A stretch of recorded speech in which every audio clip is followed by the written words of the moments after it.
Quelles que soient nos convictions sur la question de la PMA ou de la GPA, nous devrions nous sentir tous concernés par le fait qu'aujourd'hui, la menace de la violence puisse empêcher des gens de s'exprimer, en particulier une intellectuelle comme Sylvia Nagasinski, qui vient plutôt des rangs de la gauche, qui n'a jamais eu un discours violent, ni un discours sectaire. Vous avez entendu tout à l'heure dans notre journal de 8 heures le représentant d'une des associations qui a fait pression pour qu'elle ne vienne pas. Il parle de propos LGBT-phobes de la part de Sylvia Nagasinski. Mais c'est une forme de communautarisme, pour y revenir tout à l'heure.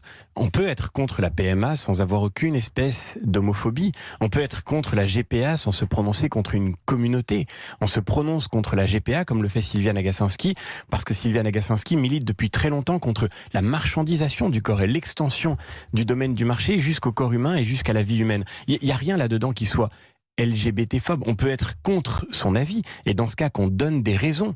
Mais il ne suffit pas de considérer que son avis nous déplaît pour menacer de violence l'université qui va lui permettre de s'exprimer. Vous avez dit quelque chose de grave arrive à notre pays quand je vous ai posé la question. C'est quoi ce qui est grave? Eh bien, c'est ce développement d'une forme de violence qui voudrait empêcher des opinions contradictoires de s'exprimer. Je pense à Sylvia Nagasinski, à qui je voudrais dire mon soutien aujourd'hui, parce que c'est, j'imagine, très douloureux et éprouvant de ne pas pouvoir s'exprimer.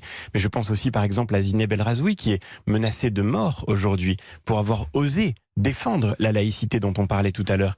Je crois que beaucoup de personnes aujourd'hui dans notre pays ressentiront le fait que cette espèce de menace ou de tension qui pèse sur le débat nous empêche de partager des avis contradictoires. Et pour le dire positivement, retrouvons un peu la jubilation démocratique, la joie de l'échange contradictoire. Pour ce qui me concerne, je présente des convictions, vous défendez en tant que professeur de philosophie et comme responsable politique aujourd'hui. J'ai proposé un projet dans la campagne de l'élection européenne, mais j'aime entendre des gens qui ne pensent pas la même chose que moi. Sur la scène européenne, un plan B